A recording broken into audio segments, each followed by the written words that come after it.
Tengan ustedes buenas noches. Vamos a comenzar la formación de esta semana con una respectiva oración. En nombre del Padre, y del Hijo, y del Espíritu Santo. Amén.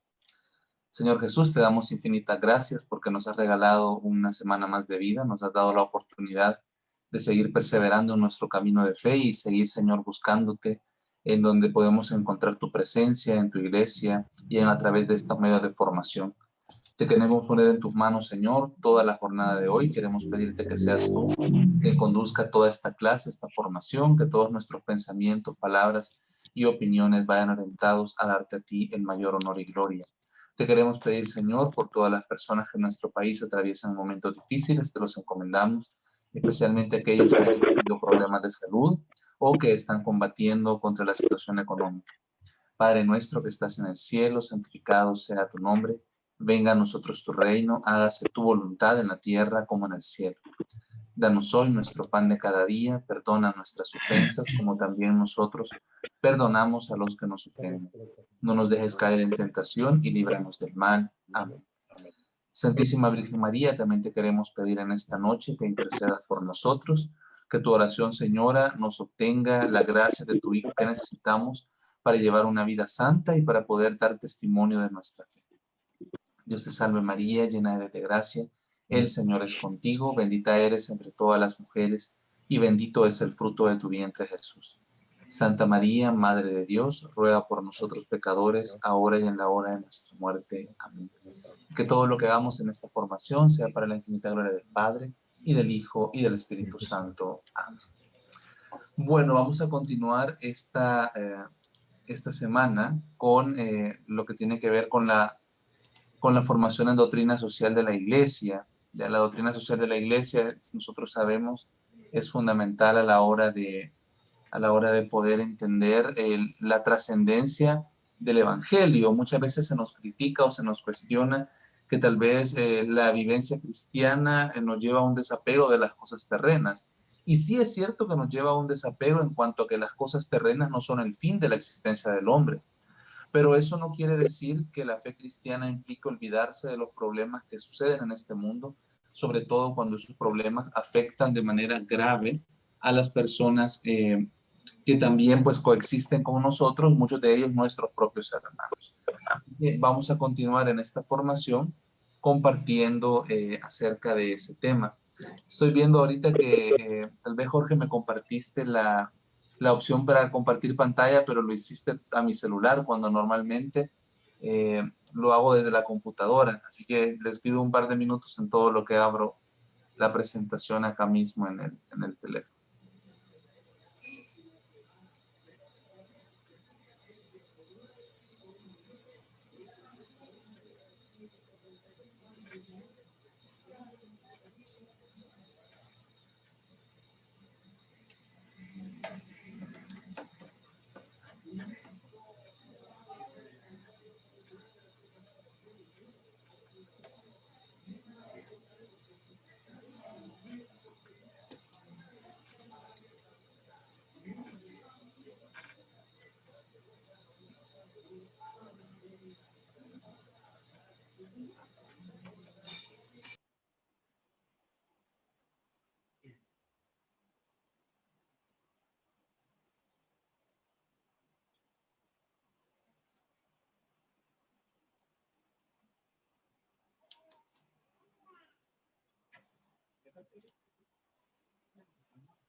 Creo que ya la podemos ver entonces.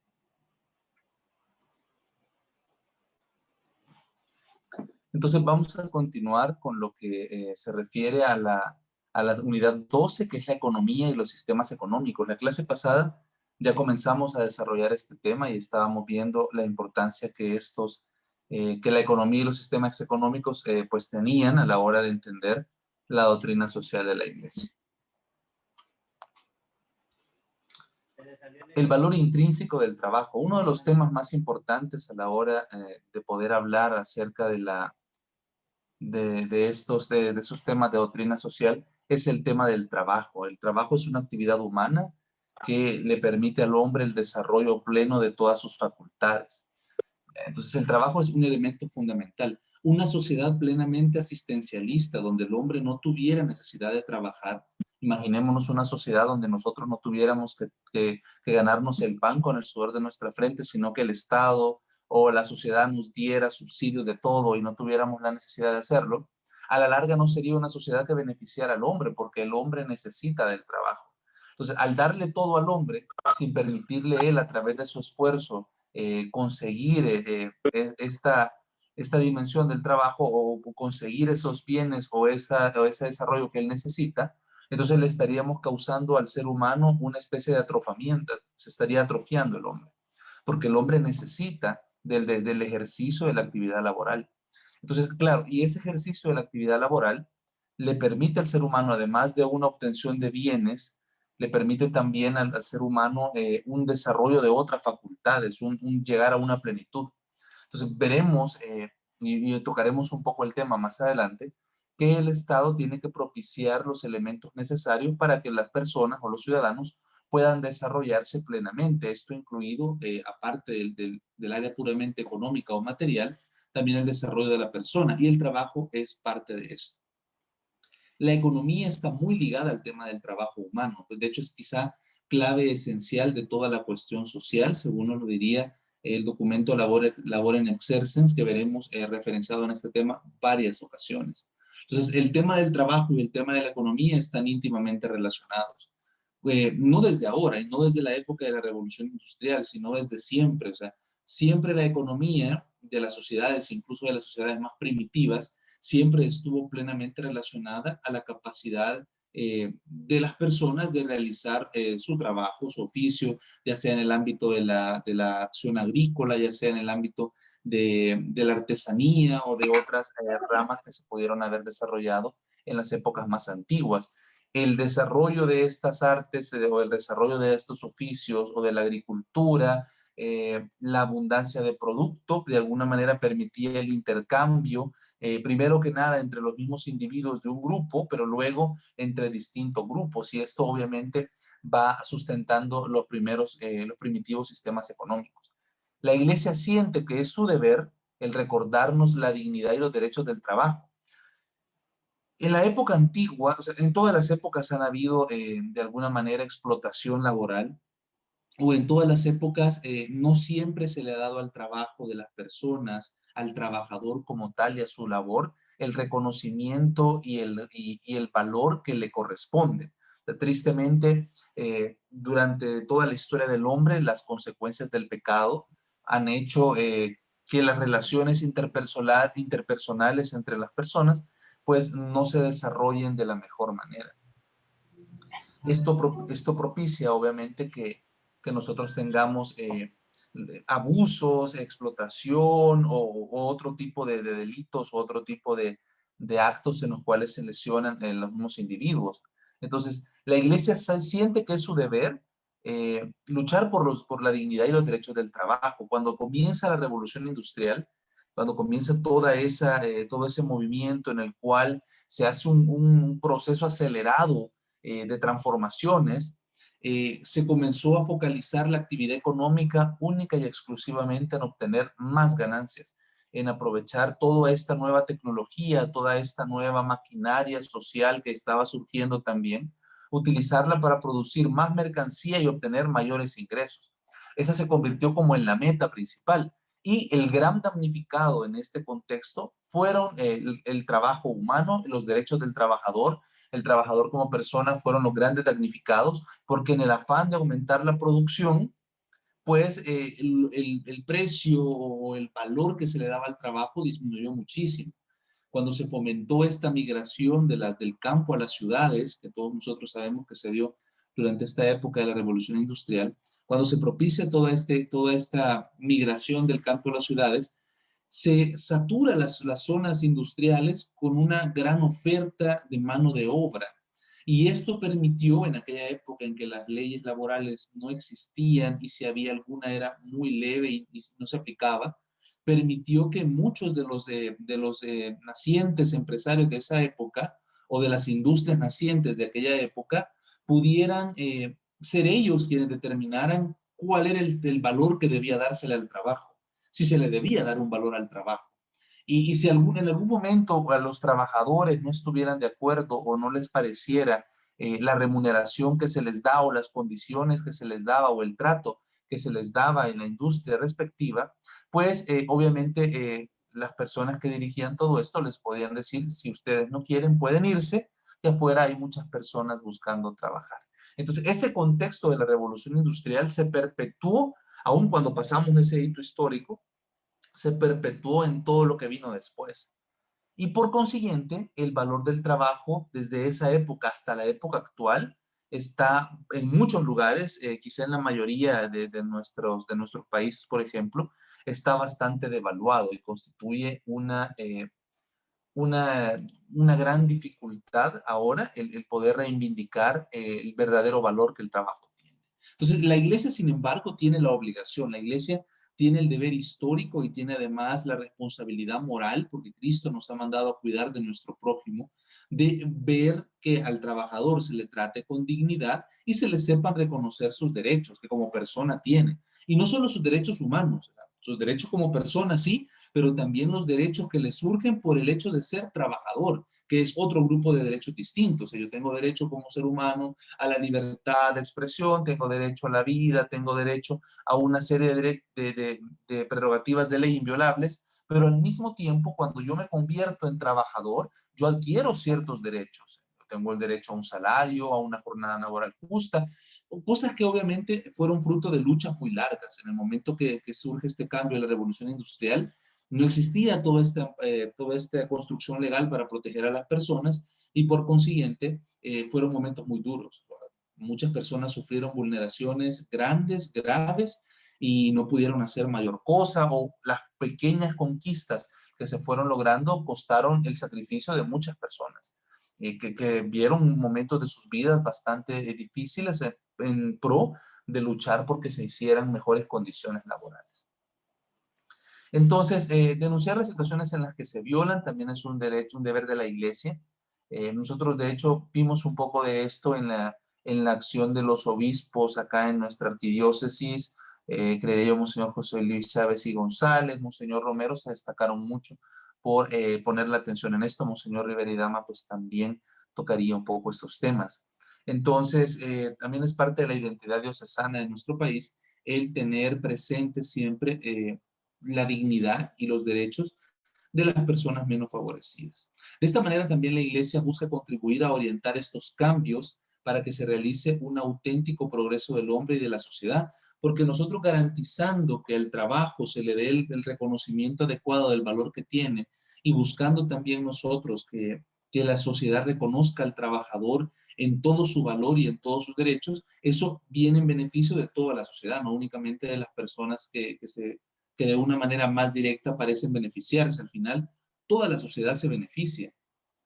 Comentamos con ustedes hace varios años, por ejemplo, cuando se hacía en una de las cartas de Monseñor José Luis, una de sus cartas pastorales, un breve recorrido histórico acerca del tema de la violencia en El Salvador, se hacía un gran hincapié, o el Monseñor hacía un gran hincapié en el punto de cómo los problemas sociales nunca atendidos en nuestro país eran los grandes propiciadores de la violencia que vivíamos en ese momento con 30 homicidios diarios, en que cada día a través de las noticias nos iban llegando las informaciones de eso.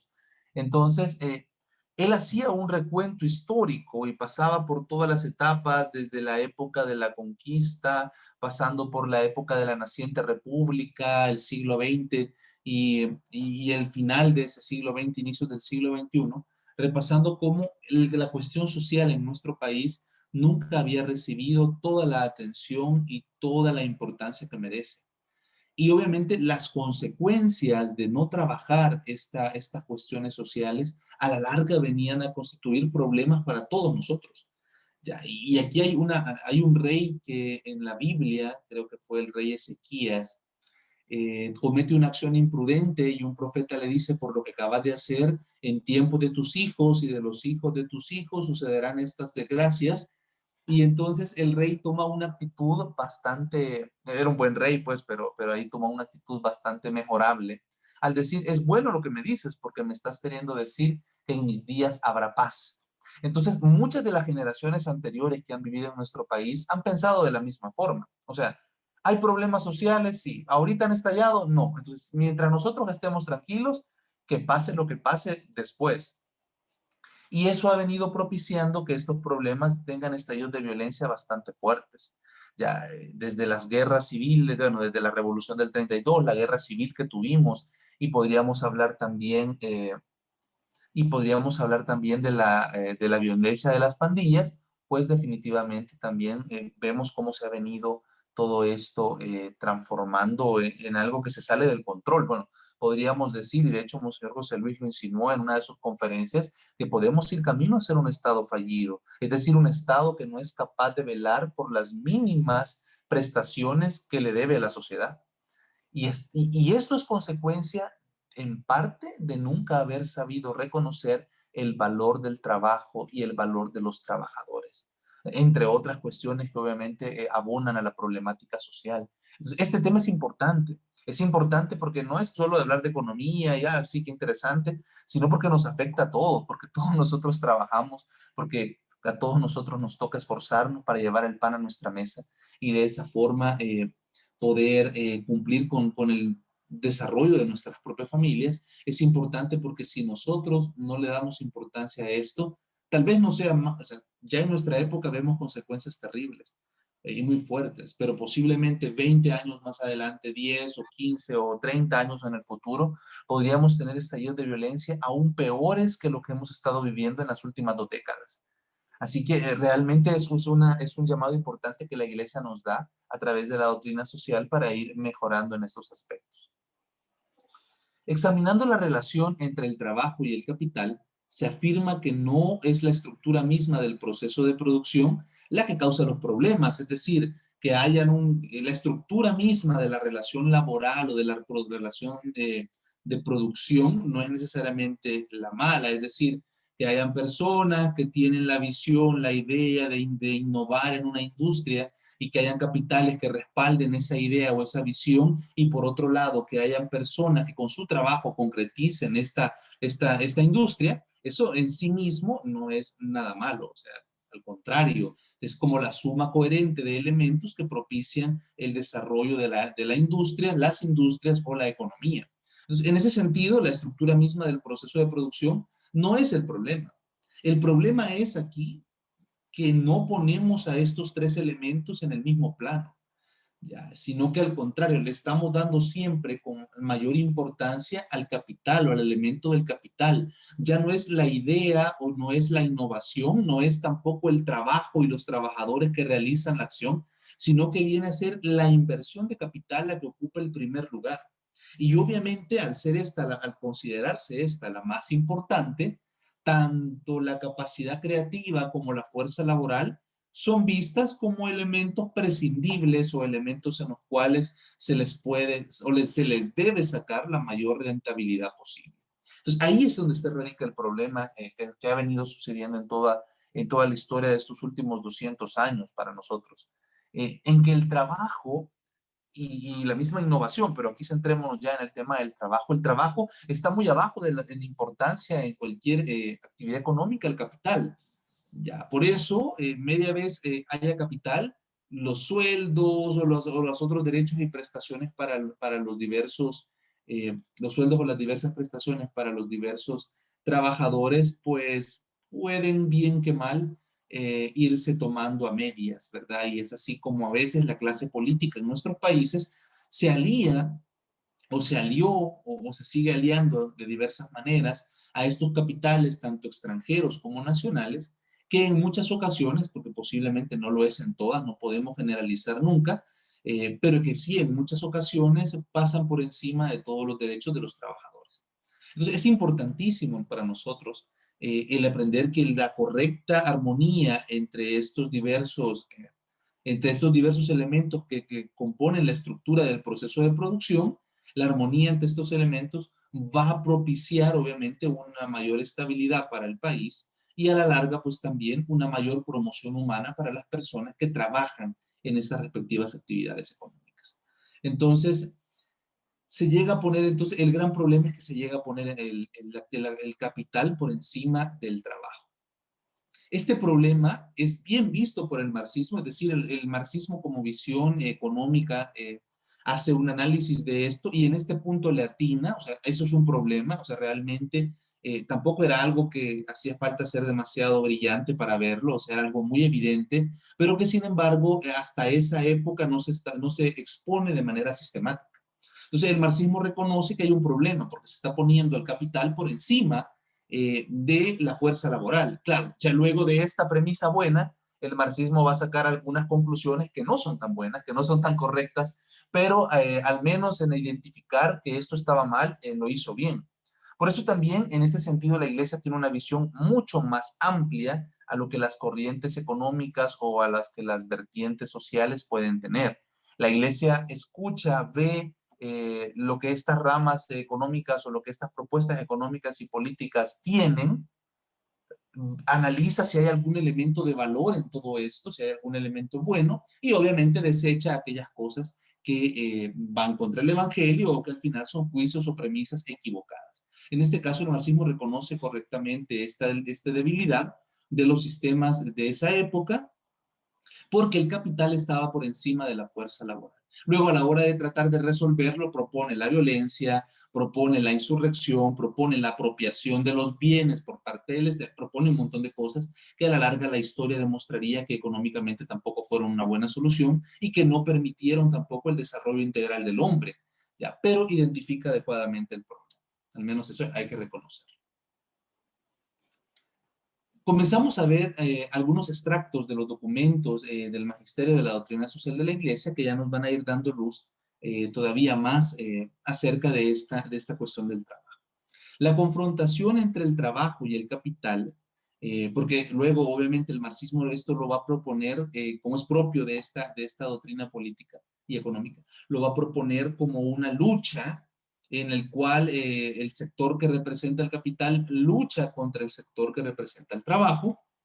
Entonces, por eso lo plantea como un conflicto. Esto es en un marco que va desarrollándose ya desde la filosofía y las teorías económicas del siglo XVIII, pero que viene a tomar verdadera protagonismo y fuerza y dramatismo en la praxis económica social, es decir, ya cuando esas ideas económicas se comenzaron a aplicar ya en la vida real. Entonces ahí es cuando verdaderamente sí se produce una especie de pugna entre los sectores que representan el capital y que esperan obtener por ser el objetivo que se habían puesto más capital, y los sectores que son la fuerza laboral, los trabajadores, que necesitan el reconocimiento del valor de lo que hacen y por otro lado, que se les reconozcan algunos derechos, porque en aquel tiempo hablamos de que no existían jornadas laborales, que no existían rangos de edades, es decir, se podía contratar niños con sueldos súper bajos a realizar trabajos que eran a la larga peligrosos y nocivos para su salud.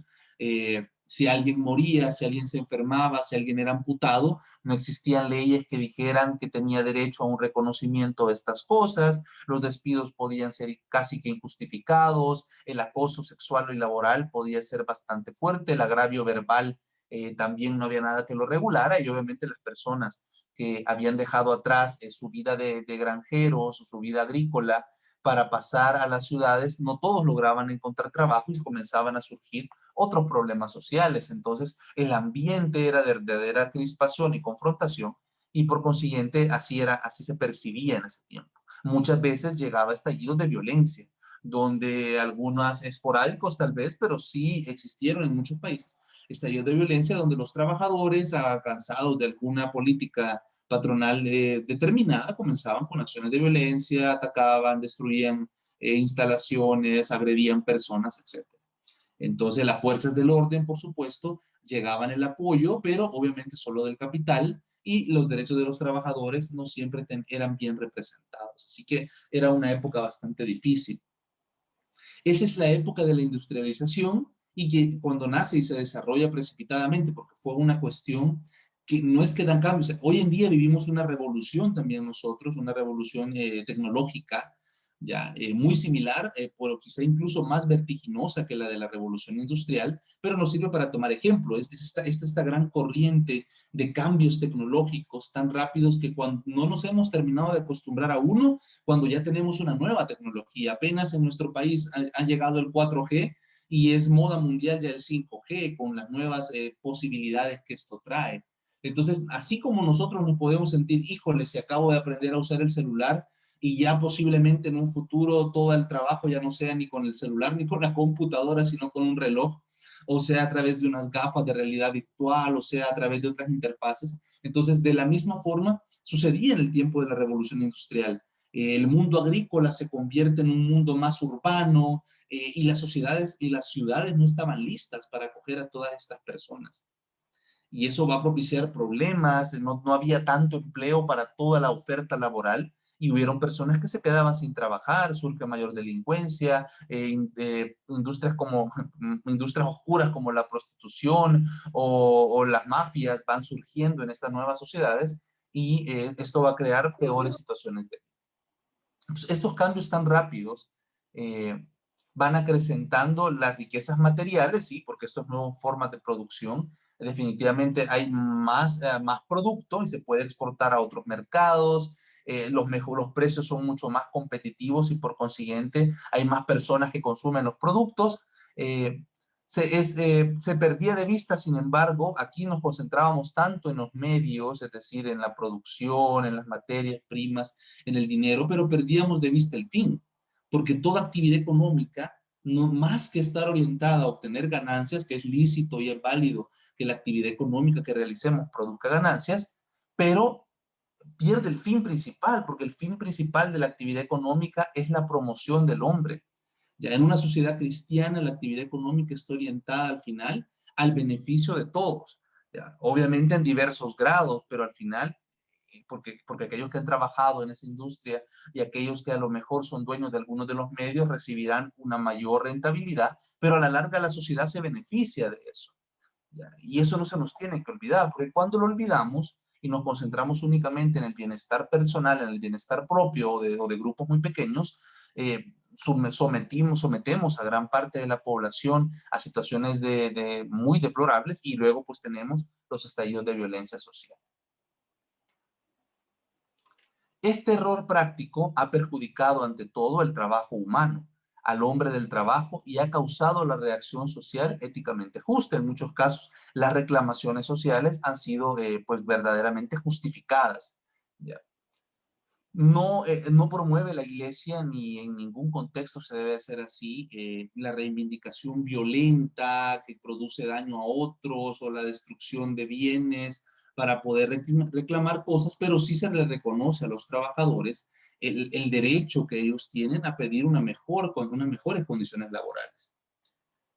Este mismo error que se dio en la revolución industrial, que se priorizó tanto la producción, se priorizó tanto el capital por encima del trabajador, se puede dar en otras circunstancias de tiempo y de lugar.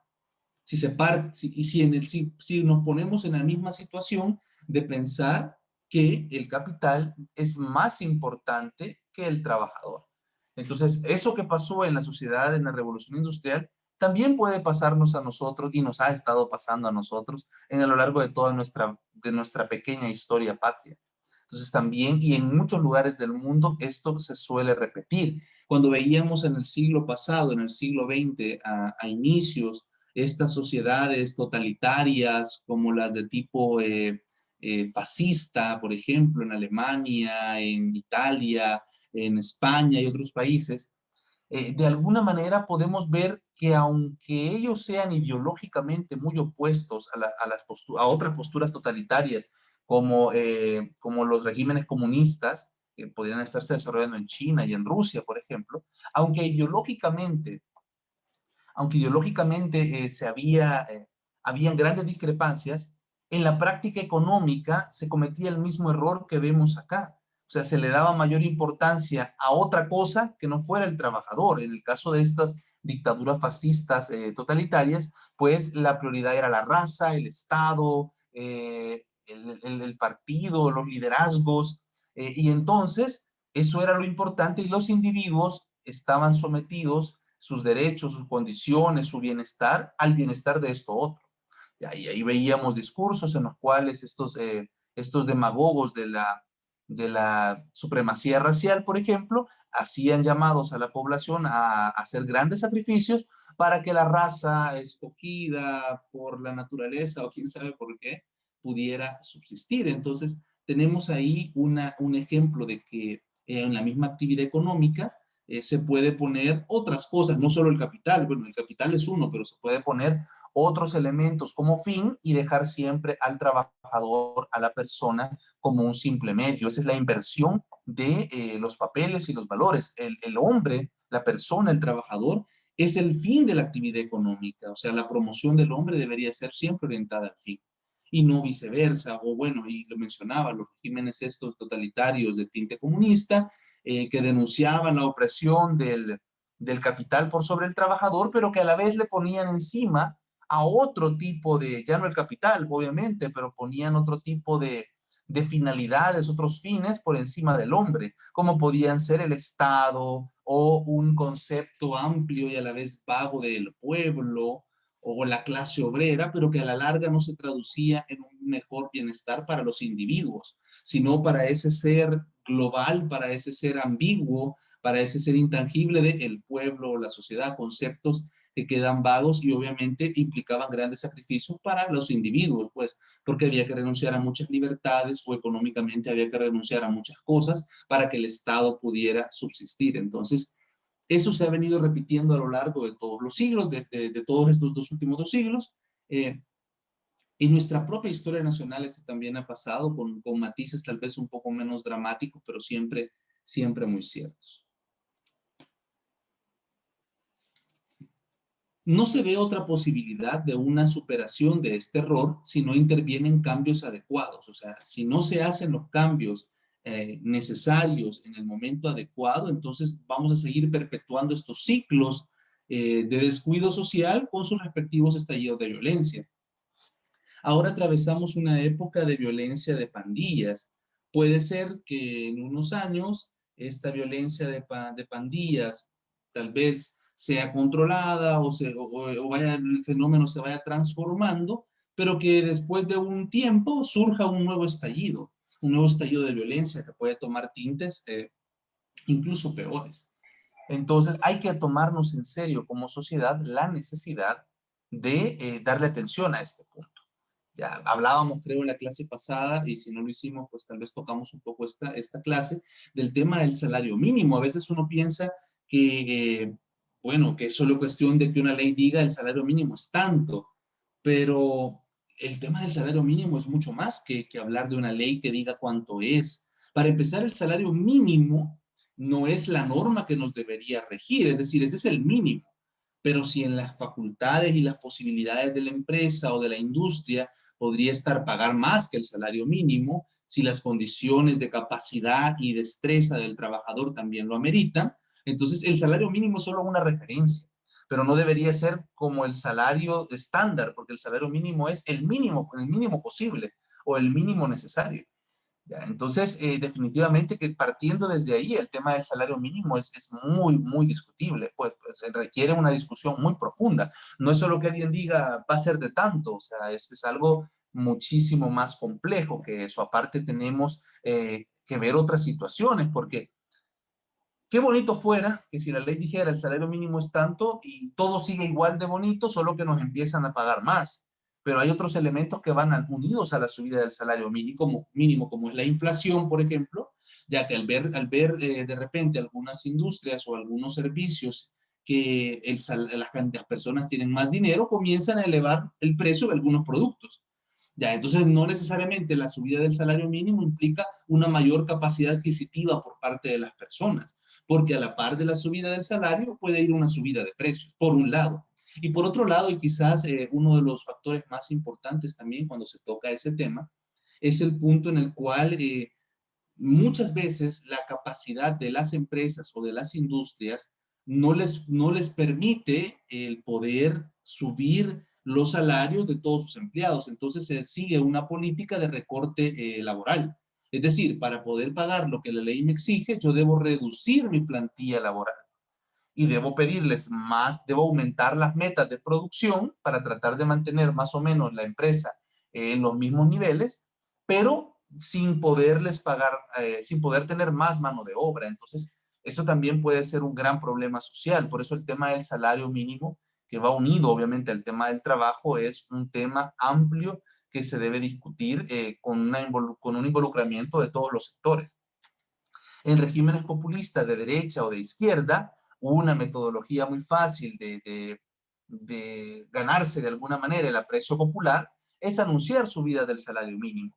Ya, y eso obviamente que alegra y todo, y algunas personas se beneficiarán, pero muchas industrias se verán obligadas a recortar empleados y eso obviamente, eso genera malestar para otras personas o algo, otros negocios, a lo mejor que estaban, no sé, en un límite muy cercano a no ser rentables, posiblemente con este tipo de políticas, dejan de ser rentables completamente. Entonces, sí es un tema importante porque se debe tocar, no puede permanecer el salario mínimo y el mínimo igual durante décadas, o sea, eso no puede ser porque alrededor el mundo va cambiando y obviamente va cambiando también la calidad de vida y el costo de la canasta básica.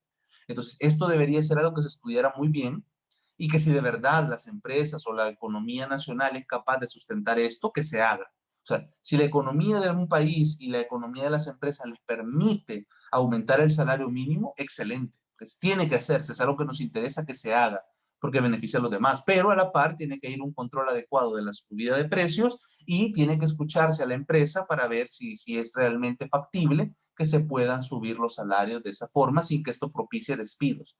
¿Ya? Entonces, o una mayor recaudación fiscal, pues porque también el Estado se obliga a sí mismo a subir los salarios y esto obviamente lo sacará de nuestros impuestos. Entonces, es un tema importante, es un tema que no lo podemos dejar para después, sino que tenemos que darle su importancia. Entonces, tienen que hacerse los cambios adecuados, tanto en el campo teórico, intelectual, como en el campo de la práctica, cambios que van en línea de la decisiva convicción de que es la persona humana la que debe ocupar el primer lugar sobre las cosas del trabajo del hombre, sobre el capital y en el fondo como conjunto de los medios de producción. Es decir, que la persona tiene que ser siempre priorizada por encima de los bienes y por encima del dinero. Eso es el resumen de lo que aquí nos quería decir el Papa Juan Pablo II en este documento. Otro documento importante, la Centésimos Annus, también va a hablar al respecto y dice, así se hace cada vez más evidente y determinante el papel del trabajo humano, disciplinado y creativo, ya porque también las capacidades intelectuales, la capacidad de innovación tiene un valor grande en cuanto a aporte laboral. Ya, hay muchas empresas que no se dedican a producir piezas, por ejemplo, sino que producen obras de inspiración artística, la industria de la música, la industria literaria, la industria del cine. Entonces, obviamente ahí el elemento del trabajo humano en su factor creativo es bastante importante y tiene que ser reconocido un valor. Aunque a veces yo creo que, por ejemplo, en la industria del cine o de la música, como que estos valores no son muy coherentes a veces. Por ejemplo, se es capaz de pagar millones a una persona por un guión de una mala película, que pasa, o por un mal disco de música, que pasa, perdón por los fans de estos grupos modernos de pop anglosajón, pero a la par de eso, se tiene a personas que realizan una actividad muy importante y creo que esta época de pandemia nos mostró que hay industrias que son claves, hay sectores económicos que son claves en la sociedad y que deberían ser definitivamente apoyados, como por ejemplo la industria alimenticia, la industria médica, farmacéutica, son industrias que en nuestra sociedad eh, tal vez no sé, tal vez estaban un poco venidas a menos con todo esto de la pandemia, pues nos han vuelto a abrir los ojos de qué importantes son, que existan este tipo de industrias. Entonces, tenemos que ver que también ahí se dé el reconocimiento adecuado a la capacidad creativa de las personas y no únicamente en otras áreas. Como parte esencial del mismo trabajo, decíamos, dicho proceso que pone concretamente de manifiesto una verdad sobre la persona afirmada sin cesar por el cristianismo, debe ser mirada con atención y de forma positiva. En efecto, el principal recurso del hombre es, junto con la tierra, el hombre mismo, es decir, la capacidad transformadora que tiene el hombre sobre la naturaleza y su capacidad inventiva, gracias a estos dones que Dios le da de inteligencia, que le permite al hombre, pues, innovar. Entonces, estos elementos son su mayor tesoro. Las materias primas que está en la tierra, en el mundo, y obviamente la capacidad que Dios le ha dado de transformarlas. Es su trabajo disciplinado en solidaria colaboración el que permite la creación de comunidades de trabajo cada vez más amplias y seguras para llevar a cabo la transformación del ambiente natural y del ambiente humano. Y es lo que ha permitido esta serie de relaciones, este trabajo humano, lo que ha permitido el desarrollo de la humanidad como especie. ¿Ya? Que si de una sola persona hubiera dependido la especie, pues posiblemente estaríamos viviendo todavía en la época de las cavernas, pero al ser muchas personas con esta capacidad de trabajo, capacidad de innovación, las que dispersos por todo el mundo han buscado mejorar las situaciones de las personas, pues a la larga esto ha venido propiciando que las sociedades se vayan desarrollando hasta los avances que tenemos hoy en día. Pasamos ahora a hablar del tema de la solidaridad. Pues si bien existe una importante atención al tema del trabajo, también es cierto que a veces, como consecuencia de la falta de acceso al trabajo o de otras condiciones como la guerra, la enfermedad, la inestabilidad social, etcétera, pues hay personas que no logran desarrollarse en muchos de sus sentidos y requieren obviamente el apoyo de otras personas o de otras sociedades que sí han logrado ni mejores niveles de desarrollo. La vida económica, como toda la vida del ser humano en la Tierra, tiene que desarrollarse de acuerdo con el primer principio de la moral social, que podemos resumir de la siguiente forma. El valor trascendente de la persona humana es realizado en y por medio de la comunión con los demás, es decir, para que el ser humano pueda llegar a ese desarrollo pleno que tiene, a ese valor para el cual Dios lo ha creado, que es la trascendencia, obviamente el hombre necesita de la relacionarse con otros. O sea, por eso Dios crea la iglesia, por ejemplo. Porque el hombre, más allá de que el salvarse o el elegir a Dios o la respuesta de la fe sea una respuesta personal, Dios también se vale de estos medios sociales para podernos facilitar nuestra salvación. Y por ende crea instituciones como la iglesia, donde nosotros, no individualmente, sino en conjunto, como hermanos, también vamos conviviendo y ayudándonos unos a otros a poder ser mejores y a la larga poder salvarnos y llegar a Dios. Entonces, esto se realiza en comunidad, tanto en un sentido social, pero también en un sentido espiritual. El hombre nunca puede considerarse a sí mismo solo como individuo aislado, es decir, no puede verse a sí mismo como alguien creado para estar solo. ¿Ya? E incluso aquellos grandes santos ermitaños que se aislaban en el desierto no buscaban una vida plenamente de soledad, buscaban una vida llena de Dios. La soledad humana era el medio por la cual ellos llegaban a una comunión más profunda con Dios, pero nunca se trataba de estar solo, porque qué triste si la vida se tratara de estar solo, qué depresión hubieran pasado estos hombres. Pero la vida era más que estar solo, la vida era estar con Dios.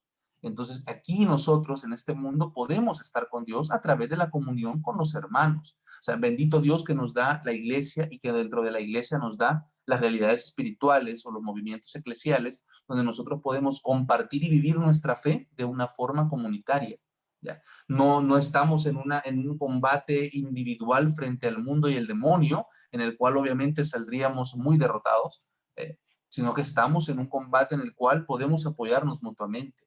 Cada uno de nosotros aporta lo que sus dones y su santidad le permiten para apoyar a otros. Esto lo subrayaba el concilio cuando enseñaba sobre la índole comunitaria de la vocación humana según el plan de Dios. Es necesario proyectar esta doctrina sobre la vida económica y sobre sus rasgos particulares de competencia, ganancia y propio interés. Eso es algo que también se debe promocionar. Entre los principales aspectos del mundo, dirá luego Gadiunet Spes, hay que señalar la multiplicación de las relaciones mutuas entre los hombres. Contribuye sobremanera a este desarrollo el moderno progreso tecnológico. Es decir, En pocas palabras, en esta nueva sociedad moderna, con toda la innovación virtual, que vamos en una sociedad que tiende a la globalización, porque se está haciendo a pasos forzados en algunos momentos, querer llevarnos a un mundo global. Entonces, las relaciones interpersonales son mucho más amplias que antes. Nunca antes el hombre se relacionaba tanto con tantas personas diversas. Ya nosotros hoy convivimos ya no solamente con nuestra familia y nuestros vecinos, sino que a la vez por la facilidad de los medios de transporte, yo convivo con personas del otro lado del país o del otro lado de la ciudad. Nos encontramos en el mismo trabajo, platicamos, compartimos, nos relacionamos mutuamente.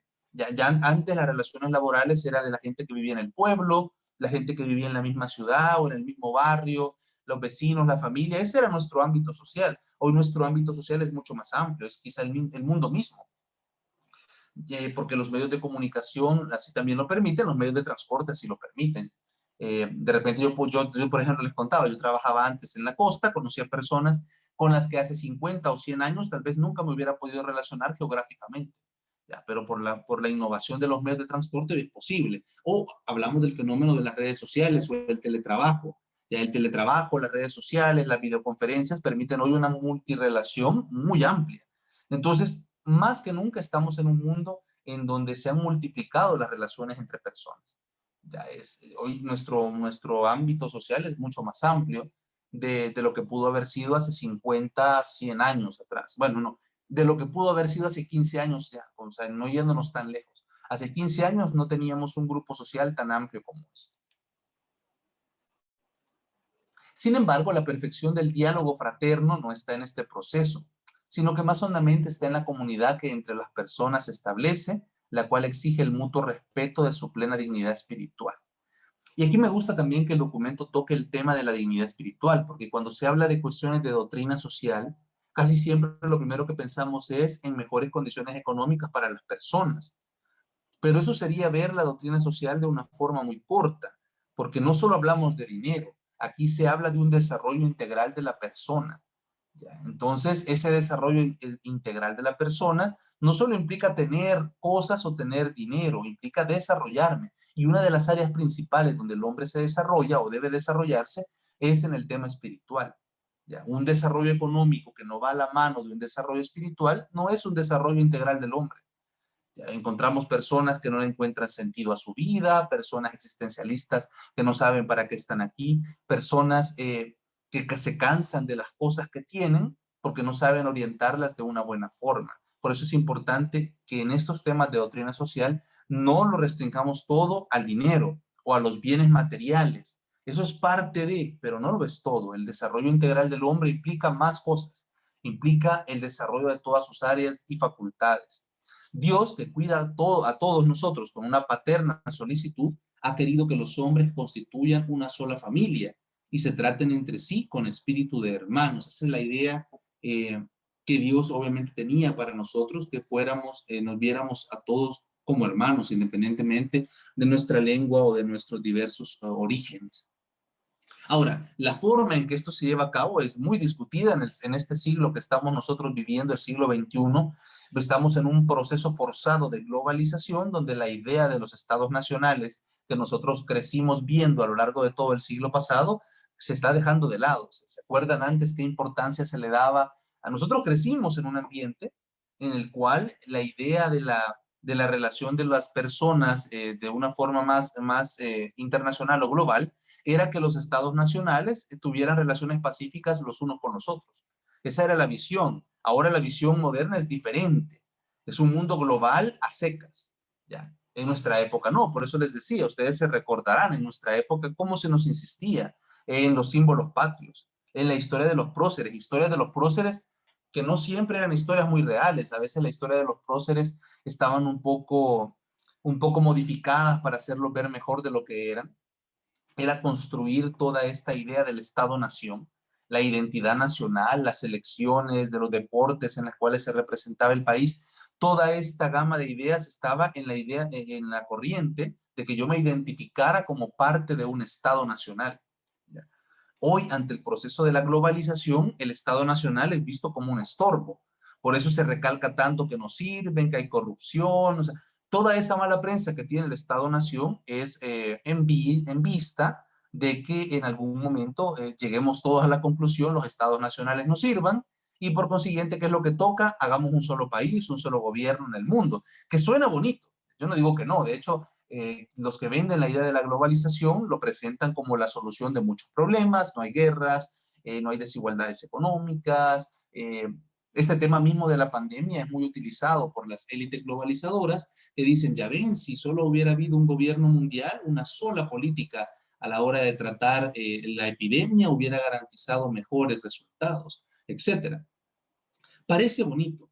Sin embargo, esta igualdad de todas las estados nacionales en una única entidad supranacional implica que las diferencias que existen entre diversos grupos por cultura, por religión y por costumbres, pues se vayan quitando, ya de manera que seamos casi que iguales. Entonces, eso implica, obviamente, la renuncia en muchos ámbitos culturales, que es un tesoro también, y la renuncia en el ámbito religioso, que también es un tesoro. Entonces, no es tan de buenas a primeras que abracemos el mensaje globalista cuando tiene también esas aristas.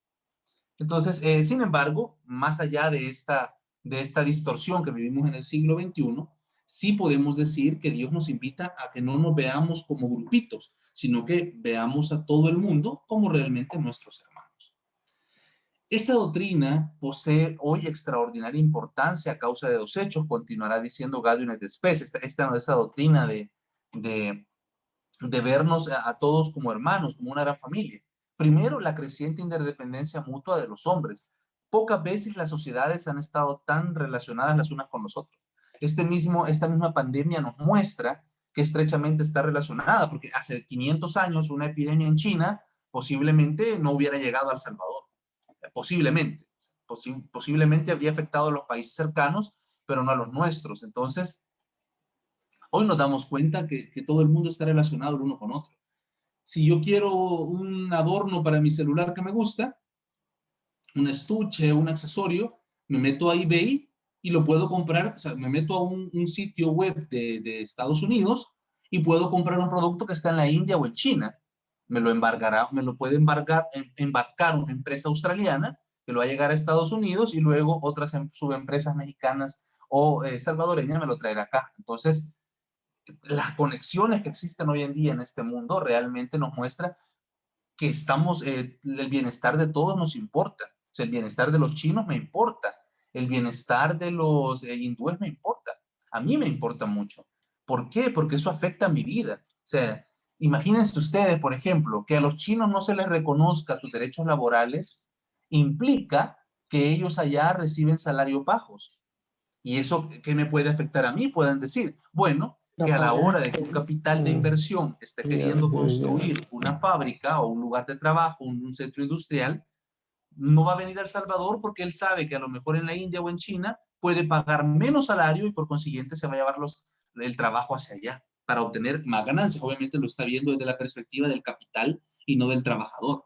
Entonces, claro que me interesa. Y en la medida que en todos estos países se reconozcan los derechos del trabajador, pues también estas empresas que andan buscando a dónde ganar más y no y no fijarse nunca en el empleador, pues van a irse dando cuenta que ya no pueden jugar a eso, sino que realmente van a tener que buscar otro tipo de incentivo de inversión, pero no el pagar salarios bajos. Entonces, a mí realmente como desde una perspectiva global nos interesa el reconocimiento de los derechos a todo nivel.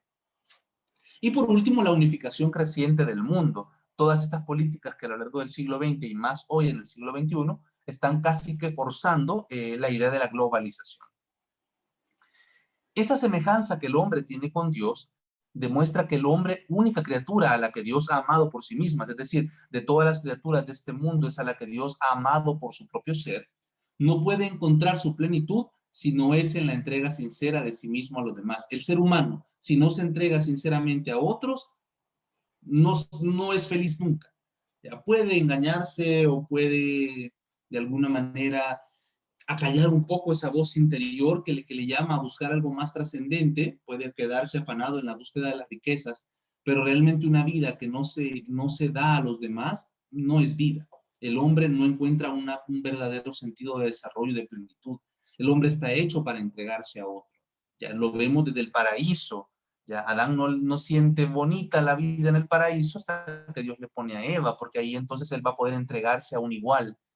¿Ya? Entonces eso es indispensable para el hombre, tanto en las relaciones sociales, económicas, como también en las relaciones interpersonales y espirituales. Estamos ahí para darnos a los demás. ¿Por qué servimos en la iglesia? Porque sentimos el deseo de darnos a otros en el servicio. Porque Dios nos ha enseñado eso, que fue el primero en entregarse a servir a los demás. La índole social del hombre demuestra que el desarrollo de la persona humana y el crecimiento de la propia sociedad están relacionados y condicionados, porque el principio, el sujeto y el fin de todas las instituciones sociales es y debe ser la persona humana. Esto lamentablemente lo encontramos la mayoría de veces en el papel, pero no necesariamente se cumple en la práctica, lo cual por su misma naturaleza tiene absoluta necesidad de la vida social, porque el hombre, para poder desarrollarse de esta forma, necesita del apoyo y la promoción que otros le puedan dar. La vida social no es, pues, para el hombre sobrecarga accidental. Ah, qué estresante tener que relacionarme con más personas. Hay personas que opinan así, que preferirían que el mundo fuera el esposo y nada más que el esposo. Bueno, aunque pueden haber excepciones, ¿verdad? No sé si en estos tiempos de pandemia habrá alguno que habrá sentido el deseo de salir corriendo de la casa, pero bueno, no lo pudo hacer porque era prohibido salir, así que ni modo. Entonces, la vida social no es para el hombre una sobrecarga accidental, es un medio a la perfección. A través del trato con los demás, de la reciprocidad de servicios, del diálogo con los hermanos y de la vida social, el hombre engrandece todas sus cualidades y se va capacitando para responder a su vocación, que obviamente implica el entregarse a Dios y el entregarse a sus hermanos. Luego el tema 17 va a tocar el punto de la justicia distributiva. La justicia como tema es uno que definitivamente, híjole, se ha mal enfocado tanto a lo largo de estos siglos, se ha utilizado a la justicia como excusa muchas veces para poder justificar los peores crímenes. Entonces, sin embargo, la justicia como virtud y la justicia distributiva también es algo importantísimo. La justicia bíblica, por ejemplo, caracterizaba por la plenitud del amor, la compasión y la misericordia, es la meta auténtica de la historia humana. Es decir, esta justicia como virtud que Dios nos muestra es una de las metas del hombre, llegar a construir una sociedad justa donde todas las personas puedan desarrollarse según su dignidad. Nunca se debe perder de vista el ideal, pero lamentablemente, como ahorita estamos en un mundo transitorio donde esto no se realiza a plenitud, es importante que tengamos una guía específica constituida por las exigencias fundamentales de justicia que establecen los niveles mínimos de solidaridad. O sea, hablamos aquí de los niveles indispensables de solidaridad y de respeto recíproco entre los hombres.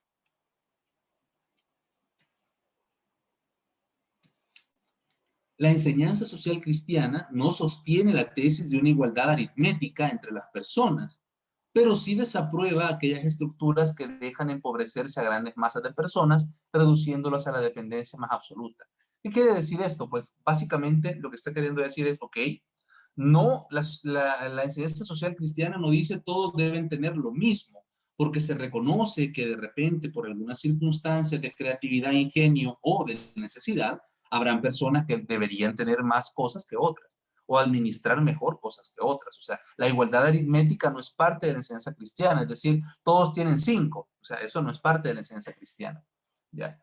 Sin embargo, esto no quiere decir que la iglesia esté a favor de esas estructuras sociales que someten a grandes cantidades de la población a condiciones de desarrollo muy malos en favor de que un grupo pequeño se desarrolle bastante.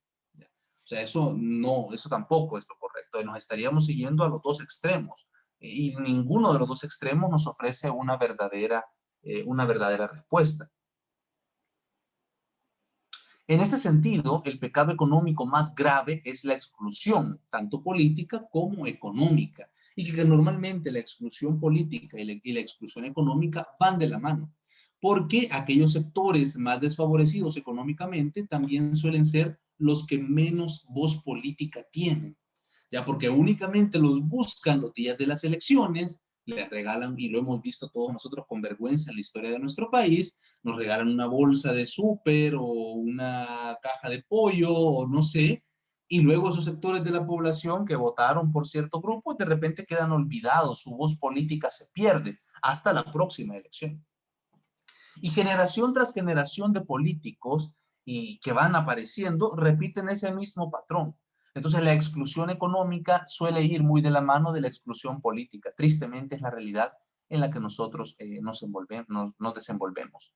Una auténtica democracia económica, un concepto interesante, favorece la participación de todos, es una exigencia de la justicia y es necesaria para garantizar la paz social.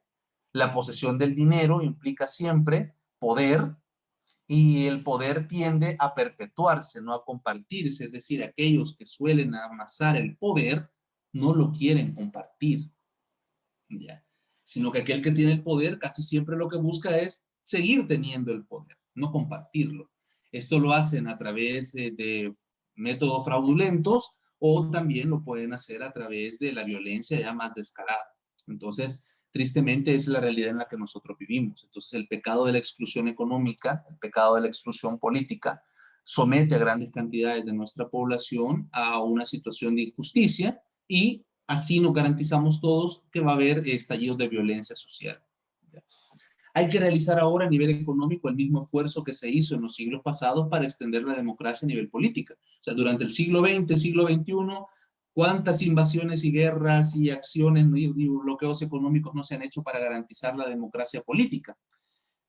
Y que a veces, pues, no en todos los lugares se vive buena democracia, ¿no? No lo digo por la crisis que ahorita está sufriendo Estados Unidos en su propia casa respecto al tema de la democracia, que si esto fuera en un país del tercer mundo, ya habríamos visto sanciones de todo tipo o otro tipo de implicaciones, sino que lo hablamos en un sentido también económico. Aquí, tristemente, pues la democracia económica tampoco existe. Debería promoverse igualmente, con mucha fuerza, como se hizo con la democracia política. Deberíamos buscar que todos participen del bienestar que produce la economía. O sea, es algo que nos debería preocupar a todos, de que lo deberíamos garantizar. Gallunet Spes 69 nos va a decir, el derecho a poseer una parte de los bienes suficientes para sí mismos y para sus familias es un derecho que corresponde a todos, o que a todos corresponde. Entonces, eso es a lo que vamos, o sea, esa es la justicia distributiva de la que estaríamos hablando acá, a un derecho a poseer una parte de los bienes que sea suficiente para nosotros y para nuestra familia. Suficiente no solo para irla pasando, sino para un verdadero desarrollo integral. Ya que fíjense qué tremendo, porque no sé si lo discutimos alguna vez en las clases al ver el diplomado de Fundamentos de la Fe, pero el hecho de que, por ejemplo, que el padre y la madre estén obligados por las necesidades económicas de la familia a salir a trabajar, aunque alguno de ellos tal vez no sea su vocación salir a trabajar así, sino cuidar a los hijos, pero la situación económica no lo permite, ya, una participación suficiente podría ser que el salario del padre o de la madre fuera adecuado para poder sostener todas las necesidades del hogar, vestimenta, alimentación, una buena educación, esparcimiento, etcétera. Y si uno de los cónyuges sintiera más la vocación al cuidado y la crianza de los hijos, lo pudiera hacer sin ningún tipo de problema. A eso nos referimos con una participación suficiente de bienes. No, suficiente no es, bueno, ya nos alcanzó el RAS para irla pasando, y si un día se nos explota la llanta, ya nos desajustamos, y si un día se enfermó alguien, se fueron los ahorros, o sea, eso no hemos llegado en ese nivel. Si estamos así, no hemos llegado en este nivel de poder de tener una participación suficiente para nosotros y nuestras familias. ¿Ya? Si el papá no se pudo comprar un pantalón en 5 años, se anda el mismo pantalón, ya está flojo, porque lo ha estirado todo el jeans, porque ha estado preocupado comprándole a los hijos, pagando los estudios, no hablamos de una participación suficiente. ¿Ya? Entonces aquí el estándar es un poquito más alto de lo que a veces estamos acostumbrados a pensar. Este era el sentir, por ejemplo, de los padres de la iglesia y de los doctores de la iglesia, que enseñaron que los hombres están obligados a ayudar a los pobres, y por cierto, y esto es muy, muy bonito como lo ponen ellos, no solo con bienes superfluos, es decir, estamos obligados a ayudar a los demás, pero no solo con dinero, que lo llaman bienes superfluos, pues no son los bienes principales, hay bienes que son mucho más importantes, como por ejemplo los bienes espirituales, nuestra oración, nuestros esfuerzos, sacrificios, etc. Nuestra intercesión, esos bienes valen mucho más que el dinero, pero hay que ayudarlos también con dinero. sea, pero me gusta la forma en que los padres de la iglesia lo ponen porque es bastante bonita, porque nos da a entender que los bienes materiales no son lo principal. Ayudar al pobre no solo implica dar dinero, implica dar más. A veces implica compartir conocimiento. Ayer estaba dando un tema de doctrina social de la iglesia en mi parroquia y ahí han llevado una iniciativa muy bonita. Como muchas personas de la parroquia perdieron sus empleos o sus negocios con toda esta pandemia, entonces ellos, además de que dábamos siempre una canasta básica en la parroquia para ayudar a las familias necesitadas, y se le ayudó a las familias que en ese momento quedaron sin trabajo, también desarrollaron un proyecto bastante interesante de reunir fondos internos o extranjeros también para crear capitales semilla para poderle ayudar a las personas a retomar una actividad laboral, a empezar un pequeño negocio y dándole formaciones con complemento espiritual, psicológico y empresarial. Se le fue ayudando a estas personas con un capital semilla para que ellos pudieran ir retomando una vez más su actividad laboral. Me gustó mucho porque nos muestra que no solo la ayuda es económica, sino que también las ideas, también el enseñar a otros a hacer las cosas es solidaridad. Y es bastante importante. Ya me decía una de estas señoras, sí, a mí me encantó porque ya no solo me dieron el pescado, me enseñaron a pescar. Yo creo que una frase que resumió muy bien toda esa parte del tema que estábamos viendo ayer, de la subsidiariedad, por ejemplo. Entonces, es importante esto, es importante que nosotros aprendamos a dar a los demás, a darnos a los demás, pero no solo nuestros bienes, demos nuestros bienes también, no agarremos la excusa. Si es que yo no doy dinero porque Boris dijo que hay que darnos nosotros, entonces aquí estoy. O sea, esté ahí, bienvenido sea, pero también si puede ayudar con sus bienes, haga. Así pertenece a la enseñanza y a la praxis más antigua de la Iglesia la convicción de que ella misma, sus ministros y también cada uno de sus miembros están llamados a aliviar la miseria de los que sufren, cerca o incluso aquellos que están lejos, no solo con lo superfluo, o sea, no solo con lo económico, sino también con aquello que es necesario, la dignidad, los bienes espirituales, etcétera. Ante los casos de necesidad no se debe dar preferencia a los adornos superfluos de los templos. Esta frase me encantó, o sea, qué fuerte estas palabras de San Juan Pablo II, porque ya lo van a ver, o sea, yo creo que eso también ilumina nuestras propias vidas, cuando también tal vez nosotros no tengamos templos, pero tal vez tenemos cosas superfluas en la cual le damos más importancia. Entonces decía el Papa, ante los casos de necesidad, no se debe dar preferencia a los adornos superfluos de los templos y a los objetos preciosos del culto divino, que no es que sean malos. O sea, qué bueno si una sociedad está bien, puede tener los adornos más bonitos en los templos y los objetos más finos en el culto divino, pero si la situación no es esa, si no hablamos de una sociedad en que todos están bien, entonces debería ser obligatorio enajenar estos bienes para dar pan, bebida, vestido y casa a quien carece de ello. Fuertísimas palabras del Santo Padre que nos deberían hacer pensar también en nosotros mismos cuando a lo mejor hemos invertido nuestras riquezas en cuestiones que no son tan importantes como el bienestar de nuestros hermanos. Yo creo que es algo que a mí me dejó muy confrontado cuando lo leí y que pues también quería que lo vieran ustedes, porque el Papa está llamando en este caso que si en algún momento fuera posible o necesario prescindir de lo bonito en el culto, para atender a los pobres, que está bien hacerlo. ¿Ya? Con esto no quiero decir que está mal que el copón y el sagrario sea bonito y que el templo sea bonito, no. Las personas de cada época han sabido y querido dar a Dios lo mejor. Y en ese sentido han hecho las construcciones y las donaciones de estas cosas. Pero más allá de, antes, por ejemplo, de que un párroco estuviera pensando, debo hacer un vitral más bonito aquí, tal vez sería más importante, si la situación de su parroquia así lo mostrara, el poder ayudar a las personas necesitadas de esa área, de una forma de verdadera promoción social, al menos así lo decía el Papa San Juan Pablo II. Como ya se ha dicho, se nos presenta aquí una jerarquía de valores en el marco del derecho de la propiedad, entre el tener y el ser, sobre todo cuando el tener de algunos puede ser a expensas del ser de otros. Es decir, para poder yo tener más, le he quitado a otros la posibilidad de llegar a desarrollarse, a llegar a ser lo que ellos debieron ser. Entonces, cuando está esa pugna de valores, debe prevalecer siempre los medios que le garanticen el ser a los demás. Y por último, vamos a ir tocando ya para cerrar el tema de la opción preferencial por los pobres. Este tema que surge en los discursos y en los debates del tiempo de la teología de la liberación, Ya no es aprobar que toda la teología de la liberación es buena solo porque algunos puntos están bien, como lo vimos del marxismo, no solo porque el marxismo reconoció un problema de forma acertada, todo lo que vino después estuvo bien. En el tema de la teología de la liberación ya hemos visto, y lo vimos en el curso pasado, los puntos positivos que tiene y los puntos negativos que tuvo. ¿Ya? Hoy hay nuevas versiones de la teología de la liberación que hay que ir viéndola con pinza cada una para ver si se apegan o no a lo que la iglesia enseña. Pero definitivamente cuando habló de que debía dársele una atención especial a los pobres, hicieron algo muy positivo porque volvieron a traer el tema de los pobres al tema de discusión de la iglesia. Este principio, cuya formulación encuentra origen en la teología de la liberación, tiene hoy un lugar especial en la doctrina social de la iglesia y significa dar una atención especial, atenta y comprometida a los pequeños y débiles, a aquellos que sufren y lloran, a los humildes y a los marginados, es decir, lo que el Papa Francisco llama periferias existenciales, las personas que en la sociedad económicamente o de otra forma están excluidas. Entonces, la opción preferencial por los pobres nos llama siempre a ir en búsqueda de ellos para poderles ayudar y poderlos promocionar.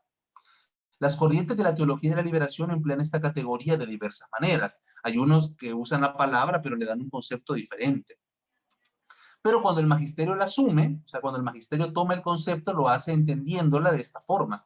Una opción preferente, pero no exclusiva, ni excluyente. Cuando hablamos de una opción preferencial por los pobres, no quiere decir, pues solo los que son pobres pueden estar en la iglesia, los que no son pobres, no. Y no hablando en un sentido espiritual, sino en un sentido lato, así, llano. Si tú no te consideras pobre porque sos clase media, entonces adiós. Si tú no te consideras pobre porque a lo mejor tenés tus riquezas, pues adiós, no significa eso. Opción preferencial significa que vamos a buscarlos como algo importante, quizás como nuestra prioridad, pero la iglesia también está para todos, ya para los que son pobres y para los que no se identifican en ese sentido como pobres.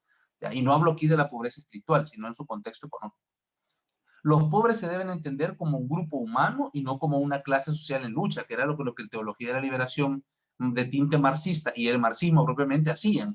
Los pobres son una clase en abstracto que está en una pugna contra otras para lograrse liberar de la opresión. Tampoco es eso. No está queriendo decir, el magisterio nos está diciendo, no es en ese sentido que lo estamos tomando. Y tampoco como una iglesia paralela, ¿verdad? La iglesia de los ricos y la iglesia de los pobres, la iglesia de la jerarquía y la iglesia del pueblo, o sea, tampoco en esas categorías. La pobreza no se debe entender en sentido exclusivamente material, porque está también la necesidad de liberar a los hombres del pecado. La peor pobreza del hombre, así como su peor esclavitud, no es la económica, ni siquiera la cultural, es el pecado. O sea, la peor pobreza del hombre es el pecado. Y si estamos llamados nosotros a promocionar a los hombres en un sentido económico y material, sobre todo estamos llamados a realizar una promoción del hombre en un sentido social, espiritual, cultural y obviamente a liberarlo del pecado, que es la peor de las esclavitudes y la peor de las pobrezas. Esta opción preferencial por los pobres pretende ser también un punto de vista desde el que se puede mirar la sociedad. O sea, la iglesia busca entender la sociedad desde la perspectiva, en primera instancia, de la gente más necesitada. Ciertamente no se trata de canonizar la pobreza, o sea, de hacer que la pobreza sea el estándar, ni de afirmar que es el único punto de vista. No, la iglesia posee más puntos de vista, pero es importante no perder este, porque es bien fácil olvidarnos de aquellos que necesitan más cuando ya no los estamos viendo. Ya, y yo pongo siempre el mismo ejemplo, pero es que para mí ha sido algo que me ha marcado mucho, cómo yo tenía presente la violencia en aquellas épocas que yo trabajaba en un área donde veía cosas que pasaban constantemente, yo sentía que eso era algo muy real, y cuando obviamente uno cambia de ambiente, cambia de trabajo, pues ya de repente eso otro ya te parece un cuento, te parece como que es mentira, y no lo es, o sea, sabemos que eso pasa. Entonces la iglesia, si se olvida de ver a los pobres o se olvida de ver el mundo desde la perspectiva de los pobres, los va a comenzar a olvidar. Y quizás durante algunas etapas históricas, en algunos contextos o en algunos lugares se ha hecho así. Y por eso es importante que esta visión se mantenga dentro del seno de la iglesia, pero sin distorsiones. Si se quiere afirmar que nadie puede vivir en el aislamiento de sus privilegios sin ver a la otra parte, o sea, tristemente es la consecuencia cuando se pierde esto. El principio tiene profundas raíces bíblicas. A los ojos de Dios, los pobres también tienen derechos y por eso la iglesia reconoce esta lucha. San Juan Pablo II también va a decir en dos en 2 intervenciones públicas allá en Perú y luego en Canadá, va a referirse un poco al tema. La Iglesia quiere mantener su opción preferencial por estos y por los pobres y alienta el empeño de cuantos fieles y miembros de la jerarquía se entregan a favor de los más necesitados. Las necesidades de los pobres vienen antes que los deseos de los ricos, dice. Los derechos de los trabajadores vienen antes que la ganancia a ultranza. La conservación del ambiente viene antes de la expansión industrial incontrolada.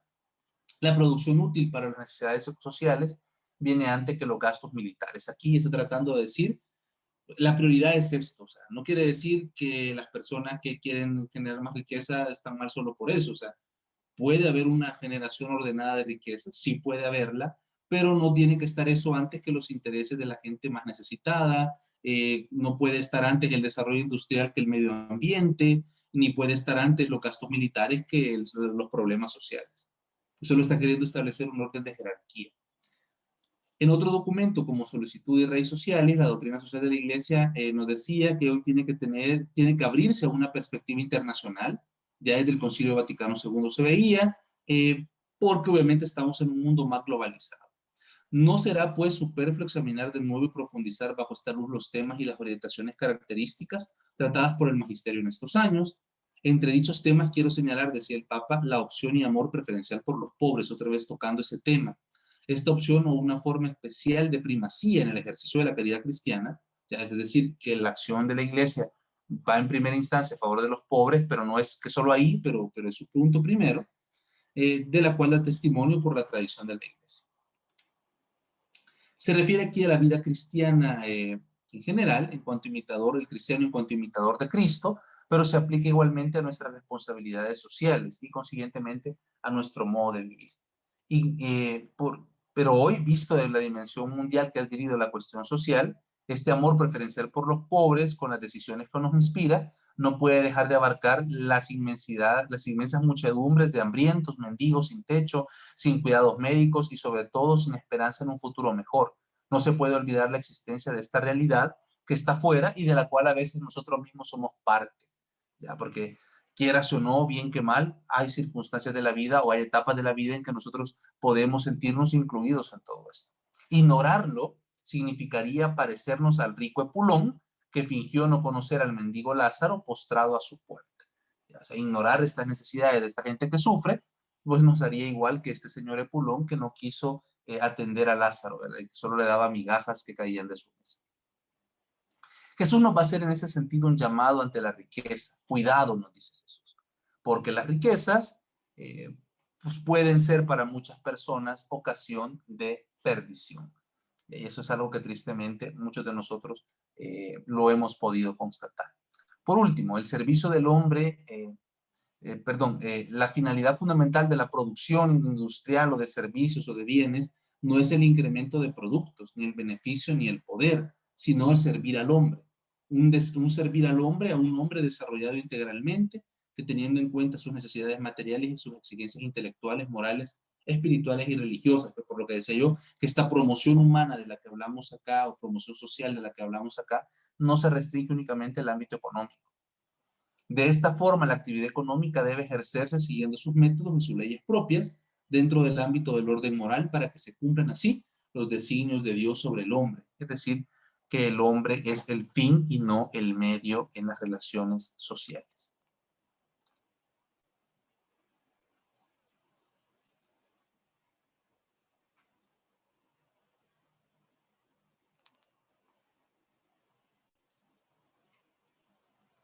Bueno, y con esto pues estaríamos ya terminando lo que es esta formación. Espero que les haya servido mucho. Disculpen el inconveniente técnico, no nos coordinamos ahí con Jorge, pero bueno, ahí tenía la presentación en el celular, gracias a Dios, y nos fuimos. No sé si hay algo más o hay algo pendiente o hayan dudas, podemos verlas ahorita.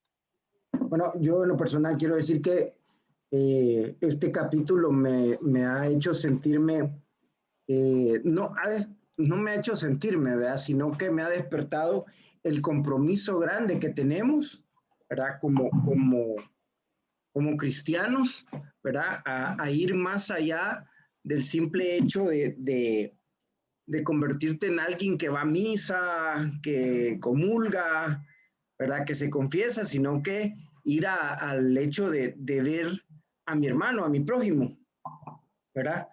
¿Verdad? Salir de eso, lo que nos decía el Papa, a salir de esa área que ahora se ha vuelto, quizás se volvió más cerrada con la situación que vivimos y dejamos de ver mucho a nuestro prójimo, ¿verdad? Para encerrarnos nosotros en lo que estábamos viviendo, lógico, pero que con todo lo que tú nos decías hoy y siguiendo el hilo en el libro, me llevaba a eso. Y precisamente ayer estábamos en una reunión también donde se hablaba de eso, ¿verdad? De los proyectos en bien de la sociedad que la iglesia debe de seguir, ¿verdad? Hacer crecer, por ejemplo, las parroquias que tienen escuelas, hacer crecer sus escuelas, ¿verdad? Para que puedan recibir, o sea, ya un trabajo más social, ¿verdad? Entonces, este capítulo me ha aclarado mucho eso, es que hay que ir afuera, ¿verdad? A ayudar al prójimo, ¿verdad? Porque, pues sí, es increíble todo lo que, yo ahorita que le iba siguiendo la línea, todo lo que decía, y tenía mucho que ver con la relación, con la reunión en la que nosotros estábamos el día de anoche. No, y yo creo que es en parte también la línea marcada que ha tratado de dar el Papa Francisco a su pontificado, es tener bien presente la cuestión social en todo ámbito, económica y en otro tipo de marginaciones que lastimosamente se prestan también para manipulación con todo este tema de la ideología de género, pero definitivamente personas como por ejemplo las personas homosexuales son personas que viven como marginados dentro de la sociedad y necesitan promoción social, no solo económica, pueden tener dinero, pero no se les dan los medios para desarrollarse adecuadamente. Lastimosamente, el principal obstáculo son los propios lobbies que, con la excusa de defenderlos, realmente hacen que la sociedad se resista a un verdadero enfoque respecto de ellos, pero la iglesia está llamada a ser el hogar de todos, pues en ese sentido, a acogerlos también y ayudarles a desarrollarse como personas, aún con las condiciones difíciles que ellos viven, porque obviamente cargar una de esas atracciones debe ser una prueba muy complicada. ¿Ya? Pero eso y las dificultades económicas, también las personas, hay otro tipo de marginación, como veíamos, que no solo es económica, también es de tipo cultural. Hay personas que nunca logran ser lo que deben ser o desarrollar su potencial porque no se les han dado las herramientas para que lo puedan hacer, no se les ha enseñado a trabajar, no se les ha enseñado adecuadamente la educación, o etcétera. Entonces, esas personas también no han podido desarrollarse, necesitan promoción, aunque tal vez tengan dinero o tengan los medios económicos ahí, pero no han podido desarrollar otras áreas de ellos. Entonces, el enfoque que da la iglesia es bien global de este tema. A mí en ese sentido me gusta mucho. Yo creo que es bien rico y que tenemos una gran cosa y lo que tiene el manual. O sea, yo aquí lo he ido viendo un poquito, corre que te alcanzo, pero definitivamente los que tienen el manual pueden aprovechar para profundizar en eso. A mí las palabras del Papa en más de alguno de estos documentos me tocaron mucho, pues porque humanamente también es fácil que nos desenfoquemos o es fácil que por ignorancia no estemos haciendo todo el bien que podemos. ¿Ya? Entonces, definitivamente que ha sido una gran lección el poder compartir este tema hoy. Dice que tiene algo que comentar. ¿Sí? Yo no quiero dejar de tocar el punto acerca de cómo el salario mínimo, el mal concepto del salario mínimo está siendo aprovechado, ¿verdad? Y muchos que nos llamamos cristianos y que tenemos la oportunidad de tener empleados, ¿verdad? Caemos en ese error de decirle, pero si por lo menos te pago el salario mínimo, cuando en realidad ese concepto ha servido para que las personas que realmente reciben una utilidad verdadera sobre la producción, ¿verdad? Ellos nada más están poniendo un techo de pago sobre ciertas actividades que se realizan. No es en realidad un salario justo, sino que es más bien un techo, el máximo que se puede pagar por una franja de actividades que todos pueden realizar. A eso se le llama realmente salario mínimo, ¿verdad? Y precisamente... Dale. No, me encantó lo que acabas de decir. Es que salario mínimo no es sinónimo de salario justo. O sea, Exacto. tenés todísima la razón y ni siquiera de salario digno, que sería tal vez ya otra categoría. O sea, tenés todita la razón en a eso. eso vamos. Es que a eso vamos, de que las personas que realmente tenemos la posibilidad de desarrollarnos en un ambiente en el que tengamos empleados que desarrollan ciertas actividades para nosotros, tendríamos que realmente fomentar la dignidad de la vida de las personas que están a nuestro cargo, que se benefician de igual manera como nos beneficiamos nosotros de las actividades en el desarrollo económico de cada quien.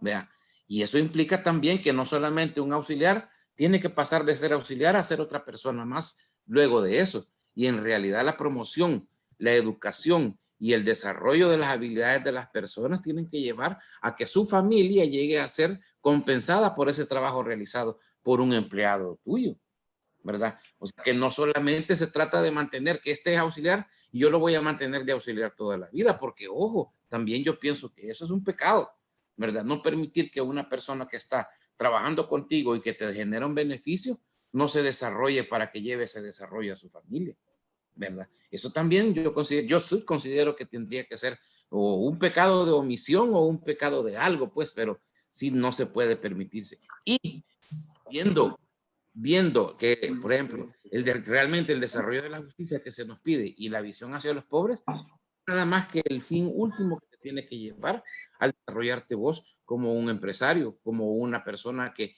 pues desarrolla un tipo de negocio o un tipo de trabajo, pues, vea, porque sí, al detectar necesidades y ver que la promoción individual del dinero se tiene que ver y desarrollarse para que todos podamos crecer. Entonces, la pobreza no solamente es eso de no tener suficiente dinero, sino que es dejarlo en la pobreza de las oportunidades, ¿verdad? Porque todos tendríamos que tener el derecho, ¿sí? De que podamos decidir en dónde desarrollarnos. Pero si nos mantenemos siempre bajo el dogma de que el que es pobre toda la vida va a vivir feliz con el salario mínimo, o sea, también ese es un error que cometemos muchos de que nos llamamos cristianos y que tenemos oportunidades, como te digo, de generar empleo. Entonces, a mí siempre me ha llamado mucho la atención eso de que el mal llamado salario mínimo, ¿verdad? Que es nada más una franja en donde hay personas que desarrollan ciertas actividades que no pueden aspirar a nada más. Es como un encasillar en esa franja. Y sí, siempre he estado de acuerdo en el hecho de que nos dormimos en los laureles y creemos que somos muy buenos al generar trabajo. Y no es solamente eso, sino que también hay que generar oportunidades y desarrollos en las familias que se están representadas por cada una de las personas con nuestros compañeros de trabajo. Y eso es con lo que decía al principio, lo que veíamos al principio del tema, es que el capital o el ingreso no debe ser el fin, tiene que ser un medio.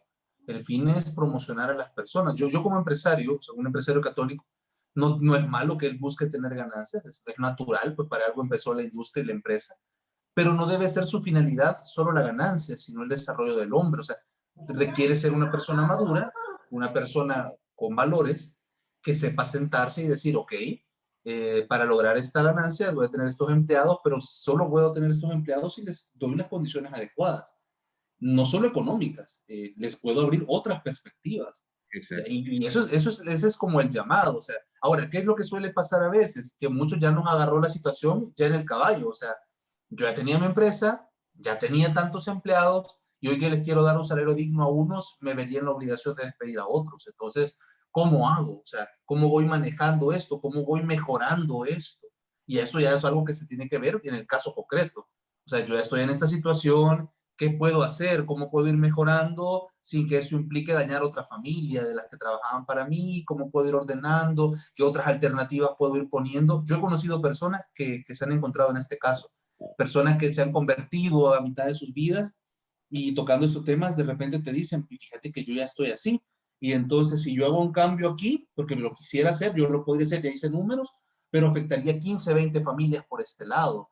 Y eso no es porque yo esté guardando para mí un ingreso tal, o sea, no, yo ya ordené arriba también lo que me queda, pero no me funciona así. Entonces, por eso estos casos son, yo digo, o sea, todo este tema del salario mínimo es complejo. Cuando un país toma una política de salario mínimo es algo que debería ser muy, muy amplio el debate. Pero lo que decís tú es totalmente cierto, o sea, salgamos de la idea de que el salario mínimo es lo que hay que dar. O sea, no, o sea, hay que dar lo que se pueda dar según la dignidad de la persona y las posibilidades de uno. Puede ser más, chivísimo, y de repente puede ser menos también. Hay personas que de repente, si ni yo gano el mínimo, ¿cómo subcontrato y pago el mínimo? O sea, pero voy a dar lo que más pueda para ayudar al otro. O sea, esa perspectiva es muy cristiana y muy correcta. Pero no nos encasillemos en esa visión de salario mínimo. De repente podemos más, de repente ya no me voy a cambiar la camioneta todos los años, tal vez lo hago cada 3 años. Y eso me permite mejorar la vida de algunas personas. De repente pasa también que hay gente a la que uno quiere apoyar a que crezca profesionalmente y no quiere. También uno se topa con esas limitantes también, pero no hay que desmotivarse. ¿Alguien más? Fíjate que a mí, bueno, por lo menos en mi caso, me hace recordar mucho el tema. Yo soy profesional independiente, pero a veces manejo proyectos en donde contrato bastante gente. Pero en el medio de la publicidad en el que me muevo, muchas veces la empresa a la que le dan el proyecto financia el proyecto. Y la empresa te va a pagar a vos después. Aquí es donde entra ese tema del famoso quedan, ¿verdad? Que para mí siempre ha sido bien injusto, pero lo que yo trato de hacer es que, por ejemplo, doy un tiempo prudencial, por menos unos 10 días del proyecto, aunque no me hayan pagado a mí todavía, sí hay gente que necesita ese dinero, porque no son, es decir, ellos no son los que administran el proyecto, no tienen por qué estarse esperando tanto. Yo siempre he pensado eso, porque me parece que es lo justo, pues, porque la gente ha trabajado y de hecho debería de ser pago al corte, como dicen, ¿no? Pero generalmente no se puede. Pero lo que yo trato es de retrasarlo lo menos posible para que la gente pueda recibir su pago. Y de hecho, pues, gente bien cercana de los que siempre trabajo con ellos me dicen, o sea, me ayudaste. De hecho, yo creo que en el medio soy de los pocos que paga tan rápido. Pero para mí, y es lo que de todo el tema, es decir, como cristiano, yo muchas veces no puedo ver esa parte. Es decir, si yo ya me pagaron por lo menos unas partes, o sea, hay que cancelar la mayoría. Pero hay gente que, por ejemplo, me he topado, por ejemplo, en el medio con locutores, que no les han pagado en 90 días. Proyectos que ya saben que están pagados, pues. Entonces, ¿por qué no les ha pagado la empresa?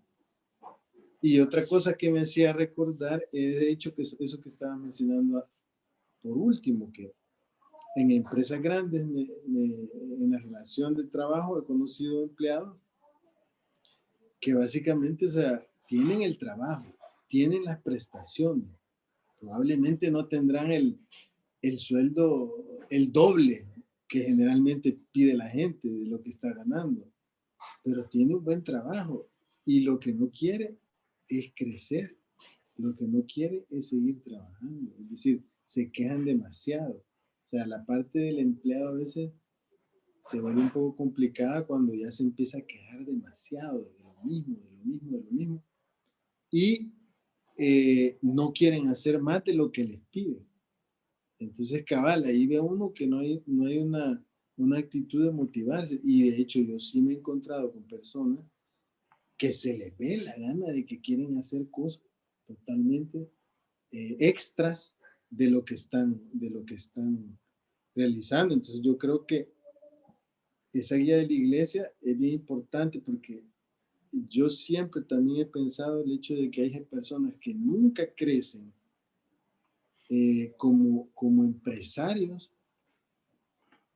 Yo pienso que porque van a hacer sufrir a demasiada gente, porque son tan mal organizados que no van a ser justos. Entonces, ahí es donde viene eso, de que esté en la Biblia. O sea, al que tiene, se le va a dar. Y al que no tiene, hasta se le va a quitar. Porque yo pienso de que efectivamente a veces la persona bien organizada es la que siempre se le está generando para ayudar, porque sabe que ayuda. Es que a veces eso pasa. Y obviamente también lo que mencionaba, es decir, a veces el que hay gente que tiene demasiado lo lleva a su perdición. Entonces yo creo que también hay que tener cuidado porque por lo menos en mi caso de profesional independiente o empresarios, a veces se te presentan proyectos grandes, donde se va a ganar bastante económicamente, y es peligroso porque la gente pues se endiosa, ¿verdad? Como dicen, ¿no? Sí. Pero súper buen tema. No, y me gusta mucho lo que decís también, David, porque toca unos puntos que vimos en el módulo 7 de moral hace algunos años ya. Cuando hablamos, por ejemplo, del robo, o sea, la retención de sueldos es una de las formas de robo en cuanto al mandamiento. Pero obviamente la misma doctrina nos dice que para que una acción sea pecaminosa debe ser querida y totalmente conocida. Y obviamente en el caso ahí no es que uno no quiera, o sea, uno no retiene porque no quiere, retiene porque no tiene, o sea, los medios porque no se ha pagado. Entonces ahí no hay culpa moral. Habría culpa moral en lo que tú decías, de repente me pagaron el proyecto o me adelantaron una parte del proyecto y aproveché para comprarle un apartamento al amante, lo aproveché Para comprar para carne, irme a la hacer gente un es viaje a no sincero. sé dónde, para mandar, o sea, o hacerme la nariz diferente, y ya no le pagué a la gente. Entonces ahí obviamente ahí sí ya no, ahí estaríamos ante un pecado de robo, o sea, cuando ya no se le da a las personas, se les está reteniendo su salario, pues el trabajador lo merece. Pero cuando no es voluntad mía, sino que así es la forma de trabajo, me parece muy loable lo que tú haces. Es decir, si me adelantaron algo, pues sin quedarme yo sin comer, vi cómo ayudar a la mayoría de lo que puedo, bien. O sea, y ya cuando me den lo demás, yo me quedo con mi ganancia, termino de pagar. O sea, y he buscado una forma más diligente, como vos decís, ordenada de hacer las cosas.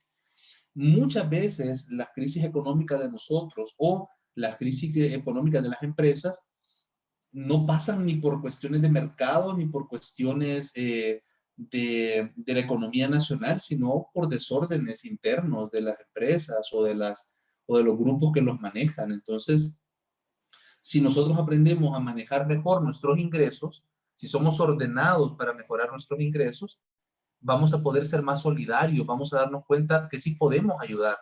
Y eso lo he vivido yo en persona. Yo antes, no es que yo no tenía un gran salario, no lo tengo hoy en día, pero obviamente trataba de hacer mi caridad de una forma más desordenada porque yo nunca llevaba orden en mis cosas. Cuando me casé, mi esposa sí era de hacer un presupuesto mensual, de ir marcando los gastos, priorizando, y nos hemos dado cuenta que podemos ayudar mejor. O sea, desde que yo estoy casado con ella, ayudo mucho mejor en las obras, y tienen mejor impacto, lo poco o mucho que yo pueda dar, tiene mejor impacto que antes, porque la economía la manejamos ordenadamente. Entonces, eso también ayuda muchísimo. Yo creo que vale la pena, como un actuar después de esta formación, examinar cómo estoy manejando estos bienes superfluos, que lo decían los padres de la iglesia, que Dios me ha dado, y tal vez ya cuando tenga mejor organizada mi economía, no es que voy a salir a comprarme hoy, que hoy puedo comprarme el jeans super chivo o el no sé qué, bueno, si se puede chivo, pero puedo de repente apoyar mejor a alguna causa. Yo en lo particular, una de las causas que más me gustan es, y la que estamos apoyando actualmente con mi esposa, es ayudarle a alguien a estudiar, pagarle los estudios a alguien, o darle un apoyo a los estudios de alguien para que pueda así aprender a trabajar algo y que consiga trabajo. Ya, eso es al menos la meta que yo me puse de mi caridad, tratar de hacerla así, mi solidaridad, tratarla de vivir de esa forma, para tener siento yo, un mejor impacto. Ahora, pueden haber muchas otras formas, los víveres que uno da, o sea, es válido también y todo, pero también es parte de la promoción humana el enseñarle a otros a hacer bien las cosas. ¿Alguien más? O no sé, Jorge, si ya nos pasamos mucho. No, pues está interesante el tema porque todavía estábamos 30 y estamos 25, o sea que nos ha gustado mucho el tema. Yo también agregar, pues ahorita se ha hablado en base al empresario, ¿verdad? Al empleador, pero también está, creo, la parte del empleado, pues, ¿verdad? En poder ser consciente de que tenés un trabajo, ¿verdad? Y que tenés la responsabilidad de dar dentro de la empresa, ¿verdad? Entonces, y que lo que tú decías, también como empleado tengo que saber administrar, ¿verdad? Los bienes que Dios me provee para poder también apoyar de alguna forma todas las obras que la iglesia tiene que dar, ¿verdad? Entonces, yo también quería, pues, sumar a eso, ¿verdad? La parte del empleado, que es muy importante, la persona que es empleada, pues, que será un buen administrador también, ¿verdad? Sí, porque imagínense, o sea, me gusta un dicho que dice, nadie es tan pobre que no puede dar algo. O sea, todos podemos ayudar, siempre hay gente que necesita más que yo. Y, y si yo soy ordenado, pues es más fácil que pueda encontrar el cómo ayudar a otros. Entonces, definitivamente, eso es totalmente cierto.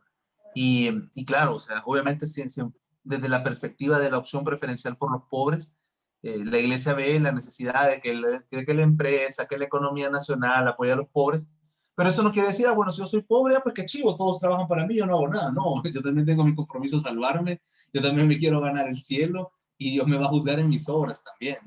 Si tenía un buen jefe y él me pagaba y hacía el esfuerzo por ayudarme y yo hacía mal mi trabajo, perdía el tiempo, le robaba, o sea, definitivamente que tampoco es que yo esté haciendo las cosas bien. Por eso, el no reducir la pobreza a categorías sociales o así como hacía la teología de la liberación marxista o el marxismo, pues es también una gran luz que nos dio el Papa Juan Pablo II, pues porque si no uno cae en el error.